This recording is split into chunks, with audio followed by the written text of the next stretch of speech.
Bismillahirrahmanirrahim. Assalamualaikum warahmatullahi wabarakatuh. Alhamdulillahirabbil alamin. Assalatu wassalamu ala asrofil anbiya'i wal mursalin wa ala alihi wa ashabi ajmain. Allahumma sholli wa sallim ala nabiyyina Muhammadin wa ala alihi wa ashabi ajmain, amma ba'du.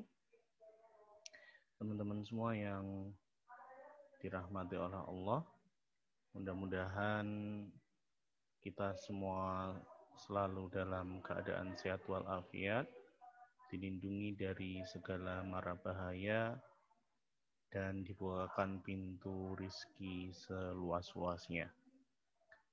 Baik, sesuai janji saya di grup bahwa saya akan merekamkan materi pertemuan 11 ini. Temanya tentang insan kamil dan masalah-masalah akhlak dalam lingkup pendidikan karakter Islam. Jadi sebelum kita ke tema terakhir nanti di implementasi pendidikan karakter di berbagai ranah, ada keluarga, kemudian masyarakat, sekolah, atau bangku kuliah, kita harus tahu dulu kira-kira masalah yang mau kita selesaikan kira-kira apa. Baik, kita akan langsung saja memulai penjelasan ini. Baik teman-teman semua, di dalam Al-Quran setidaknya ada 6 tugas manusia, yaitu menyatakan bahwa manusia menerima pelajaran dari Tuhan tentang apa yang diketahuinya. Itu tugas pertama, kita diminta untuk belajar sesuatu. Kemudian yang kedua, manusia mempunyai musuh yang nyata. Kita punya tugas untuk memerangi setan. Yang ketiga, manusia memikul amanah. Kita memiliki amanat dari Allah Subhanahu wa taala. Keempat, manusia harus menggunakan waktu dengan baik. Segala tindak tanduk tingkah laku kita dunia juga dibatasi oleh waktu. Kelima, manusia hanya akan mendapatkan bagian dari apa yang telah dikerjakannya. Jadi besok hari pembalasan Allah akan mengadili seadil-adilnya, ada di tugas kelima. Dan keenam, manusia mempunyai keterikatan dengan moral dan sopan santun. Kita akan mulai satu-satu. Ini surat yang populer sekali, bagaimana manusia dituntut untuk membaca, mencari ilmu pengetahuan. Konsep pertamanya adalah ketika seseorang tidak mengetahui atau belum mengetahui sebuah ilmu, dengan landasan ayat ini manusia wajib untuk mencari tahu. Wajib untuk mencari tahu ilmu pengetahuan. Kemudian setelah kita memiliki ilmu pengetahuan tersebut manusia, atau dalam bahasa Islam disebut insan, wajib untuk mengamalkannya. Dan konsep ketiga, setiap apa yang kita tahu akan dimintai oleh pertanggungjawabannya. Ketiga konsep inilah yang menurut saya penting untuk bersama-sama kita pahami. Jadi kita sebagai orang yang sedang belajar pendidikan karakter khususnya, jangan mudah berpangku tangan jika kita tidak tahu ilmu pengetahuan dengan alasan, saya nggak tahu ilmu ini, nanti di akhirat nggak bakal diminta pertanggungjawabannya. Konsepnya bukan gitu. Konsepnya justru malah kita harus mencari tahu apa sebenarnya ilmu pengetahuan yang belum kita tahu tersebut. Ini tugas pertama. Jadi ini menjadi sebuah tugas atau kewajiban bagi kita sebagai seorang muslim. Nah, orang yang mendengarkan suara saya nanti ketika rekaman ini sudah diupload, tahu ayat ini berarti dia sudah berhak, dia sudah wajib untuk mencari tahu apabila ada ilmu baru yang dia belum tahu. Jangan malah berpangku tangan. Konsep kedua, oke, ini manusia harus sadar bahwa punya musuh yang nyata. Siapa? Setan. Ini tertuang di Quran surat Yusuf. Populer sekali ceritanya. Hai anakku, janganlah kamu ceritakan mimpi itu kepada saudara-saudaramu, maka mereka membuat makar untuk menyesakanmu. Sungguhnya setan itu adalah musuh yang nyata bagimu. Dilihat dari satu kisah Nabi Yusuf saja, ketika dia digoda oleh Zulaiha,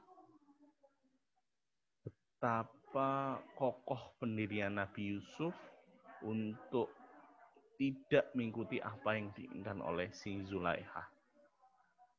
Sampai cerita waktu kejadian baju Nabi Yusuf disobek dari belakang dan menurut hakim itu adalah perbuatan Zulaiha, baru terbuktilah bahwa dalam posisi itu Zulaiha yang salah.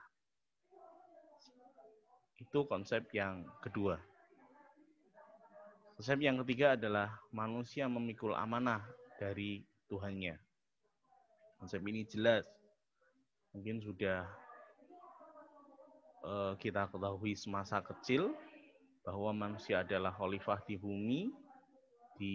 Kenapa gunung tidak sanggup memikul amanah ini, lautan juga, langit juga tidak sanggup memikul menjadi khalifah?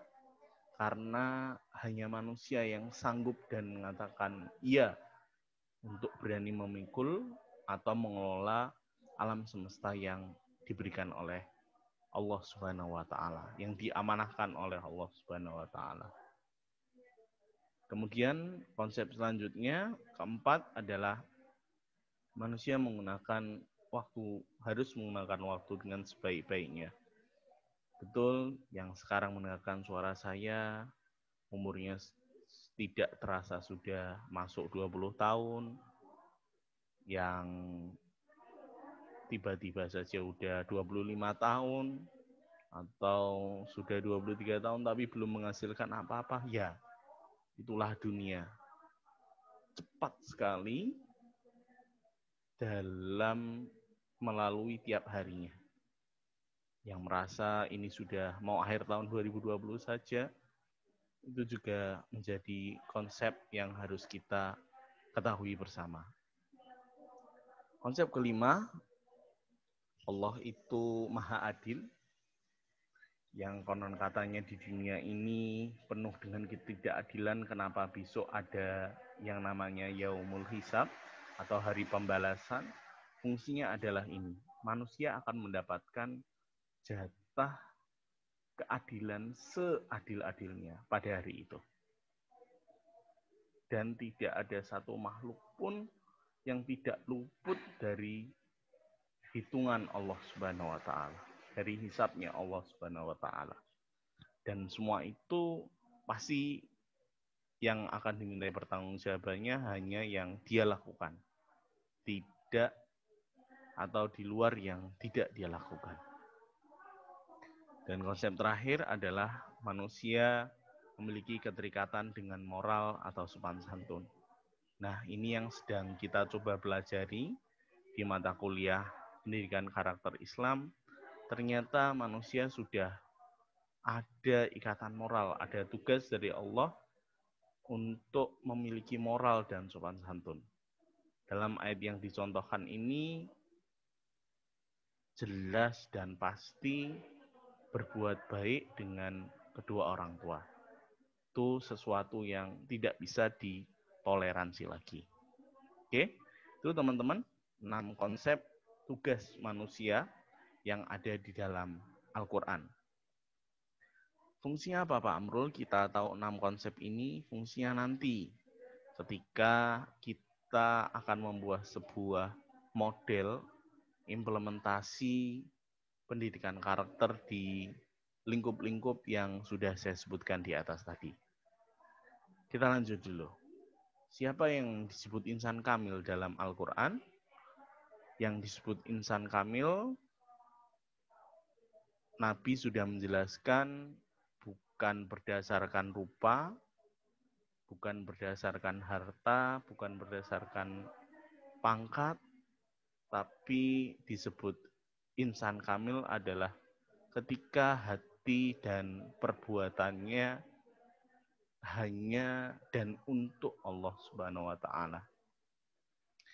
Jangan pernah menilai seseorang dari apa yang dia kenakan. Jangan pernah cepat menilai seseorang dari bentuk fisiknya. Dan jangan pernah cepat menilai seseorang dari pangkat atau jabatan yang sedang diamanahkan kepadanya. Karena yang hanya mengetahui isi hati manusia adalah Allah Subhanahu wa taala. Jadi selama hati dan perbuatan kita ditambatkan kepada Allah Subhanahu wa taala, biasanya juga akan tercermin dari sikap, perbuatan, dan tingkah laku kita kepada orang lain. Nah, bagaimana cara menjadi insan kamil? Dimulai dari memperbaiki tingkah laku secara lahiriah maupun batiniah. Kata-kata Abdullah Gimnastiar yang sangat populer di tahun 2008 sampai 2010 waktu itu adalah ibda binafsi. Dimulai dari diri sendiri. Secara lahir, secara fisik ya, nampak artinya kita bisa perbaiki dengan coba mengkoreksi terlebih dahulu, tahu kelemahan dari apa yang kita punya. Secara batin, bisa kita mulai dengan lebih banyak-banyak beristighfar, mengkoreksi, mensyukuri apa yang diberikan Allah, dan mengoreksi apa yang seharusnya tidak kita lakukan. Oke, kemudian masalah akhlak dan solusinya sesuai usia. Nah, hal-hal ini yang akan nanti kita pecahkan bersama ketika kita membuat sebuah modul atau cara mengimplementasikan pendidikan karakter di ranah yang sudah saya sebutkan di atas tadi. Nah, kita ke slide selanjutnya. Apa bedanya model dan metode? Ini yang akan kita gunakan juga. Model adalah bentuk pembelajaran yang tergambar dari awal sampai akhir yang disajikan secara khas. Sedangkan metode cara yang digunakan untuk mengimplementasikan rencana yang sudah disusun dalam bentuk kegiatan nyata dan praktis untuk mencapai tujuan pembelajaran. Nah, taraf pembuatan modul kita nanti baru sampai sebatas taraf kognisi saja. Mengimplementasikan model dan metode yang paling tepat untuk menumbuhkan sebuah perilaku atau untuk mengubah sebuah tingkah laku dari aspek kognisi saja. Dari aspek kognisi saja. Kenapa Pak Amrul kok tidak sampai aspek psikologis atau kesadaran? Karena membutuhkan waktu yang cukup lama ketimbang kita mengubah dari aspek kognitifnya. Oke, nanti aspek kognitif juga tahapnya ada macam-macam. Mulai dari paham saja sampai bisa mengevaluasi apa yang dia lakukan. Ini tidak usah saya jelaskan, beberapa konsep nilai-nilai budaya dan karakter bangsa, religius, jujur, toleransi, disiplin, kerja keras, kreatif, mandiri, demokrasi, rasa ingin tahu, semangat kebangsaan, cinta tanah air, menghayati prestasi, bersahabat atau komunikatif, cinta damai, dan gemar membaca, peduli lingkungan, peduli sosial, dan tanggung jawab. Nah, nanti teknisnya akan saya sampaikan minggu depan. Kita akan memilih salah satu dari nilai-nilai yang saya sebutkan di atas tadi. untuk diubah beserta caranya, beserta metodenya yang baik, yang bisa aplikatif bagi umur-umur yang kita sasar tadi. Oke, ini 3 konsep perkembangan karakter di Indonesia. Ada pembentukan, usia dini, pengembangan, dan pemantapan. Nah, di fase pertama ini, di fase pembentukan, di situ saya tuliskan banyak diserahkan kepada pembantu. Dipungkiri atau tidak, orang-orang yang